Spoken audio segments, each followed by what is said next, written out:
भिक्षु संघ, आप सभी श्रद्धावान उपासकगण, उपासिकाएं। श्रावस्ती बहुत ही पवित्र क्षेत्र है। इस क्षेत्र में जो आता है उसके पुण्य कर्म होते हैं।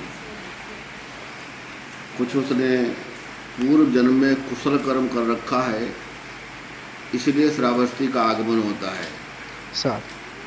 जब तक कुशल कर्म नहीं होते हैं तब तक कोई श्रावस्ती में नहीं आ पाता है। श्रावस्ती पुण्य क्षेत्र है, भगवान का क्षेत्र है। भगवान ने 25 साल यहाँ पर निवास किया है, ध्यान साधना किया है। यह बहुत ही पुण्य का क्षेत्र है। इसमें वही व्यक्ति आता है जिसके पुण्य कर्म होते हैं। उसने कुछ बहुत अच्छा कर्म कर रखा है तो उसको बौद्ध भिक्षुओं का दर्शन हुआ, बौद्ध भिक्षुओं से त्रिशरण पंचशील ग्रहण किया, अपने जीवन में उतारा और उसका सौभाग्य और ज़्यादा बढ़ा तो फिर श्रावस्ती आया। यह लगता है कि हम लोग भगवान बुद्ध के समय भी रहे होंगे, क्योंकि बिना कारण के कभी कोई कार्य नहीं होता है। कारण है भगवान बुद्ध की संस्कृति को जानना, ये कारण है। तो हम लोग भगवान बुद्ध के समय भी रहे होंगे, हम लोग नहीं रहे होंगे, हमारे माता पिता रहे होंगे, वो भी नहीं रहे होंगे तो उनके माता पिता रहे होंगे।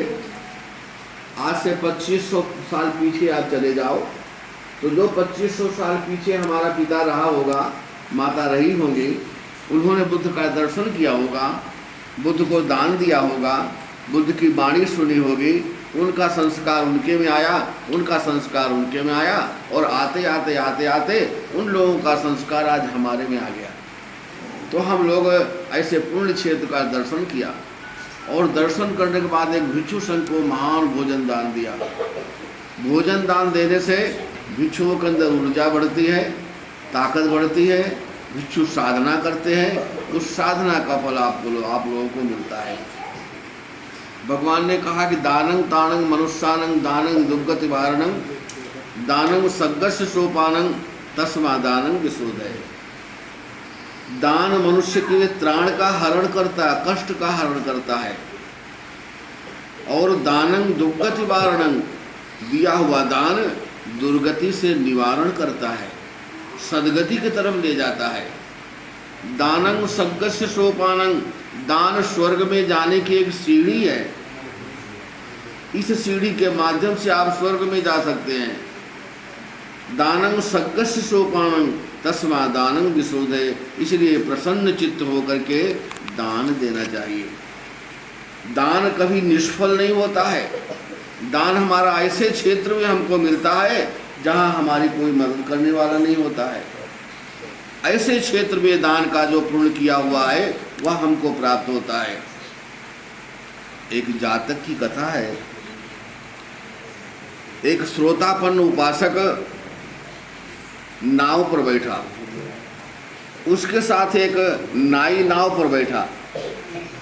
नाई की पत्नी ने कहा उपासक से, श्रोतापन्न उपासक से, हमारा पति आपके साथ जा रहा है, इसकी थोड़ा देखभाल रखिएगा। नाव समुद्र में चली और थोड़ी देर में नाव नष्ट हो गई। वही दोनों लोग एक लकड़ी के पटरे पर बैठ करके एक द्वीप में पहुंच गए। वही दोनों लोग, द्वीप बिना मनुष्यों का था, कोई वहां मनुष्य नहीं रहता था। नाई क्या करता, पक्षियों को मार करके पका करके खाता और श्रोतापन उपासक से कहता तुम भी खाओ। श्रोतापन उपासक ने कहा हम इस प्रकार का भोजन नहीं करते हैं, जीव हिंसा नहीं करते हैं। श्रोतापन उपासक ने विचार किया इस निर्जन स्थान में हमारी कोई मदद करने वाला नहीं है, इसलिए उसने किए हुए पुण्य कर्म का स्मरण किया। जो उसने जीवन में पुण्य कर्म कर रखा था उन पुण्य कर्मों का उसने स्मरण किया। स्मरण करते ही जो है नाग देवता अपने शरीर की नाव बना करके वहां पर आ गया। नाव वो 7 रत्नों से भर गई, सोने चांदी के खंभे लग गए और समुद्र देवता नाव चलाने वाला बन करके वहां पर आ गया। समुद्र देवता ने कहा जम्बू द्वीप में जाने वाला कोई व्यक्ति है? श्रोतापन उपासक ने कहा हे देव, हम जम्बू द्वीप में जाना चाहते हैं, तो आओ इस नाव पर बैठ जाओ।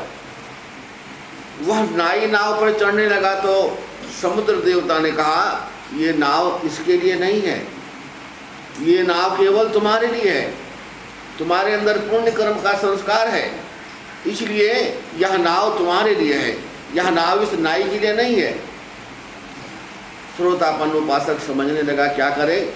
इसकी पत्नी ने कहा था देखभाल रखिएगा, तो श्रोतापन उपासक ने कहा समुद्र देवता से हे देवता, यदि हम अपने किए हुए पुण्य में से इसको कुछ दे दें तब ये चल सकता है? कहाँ तब चल सकता है? तो समुद्र देवता ने कहा, उस नाई ने कहा, वो उपासक ने कहा मैंने जो पुण्य कर्म किया है उसमें से चौथाई भाग इसको मिल जाए। तो समुद्र देवता ने कहा ठीक है, तुम भी आके नाव पर बैठ जाओ। उसको भी नाव पर बैठा करके और दोनों को उनके अपने अपने क्षेत्र में भेज देता है। तो ऐसे समय में किया हुआ कर्म जहाँ कोई मदद करने वाला नहीं होता है, वहाँ ये दान हमारा पुण्य के कर्म जो है, किया हुआ कर्म हमारा उस जगह पर आपकी मदद करता है। यह पुण्य कर्म जो आपने किया है आज आपके जीवन में फलदायी हो, आपके आने वाले जीवन में फलदायी हो, आपके जो लोग नहीं हैं उन सबको इसका पुण्य कर्म फल मिले, इसी मंगल कामना के साथ सुखी हो, मंगल हो।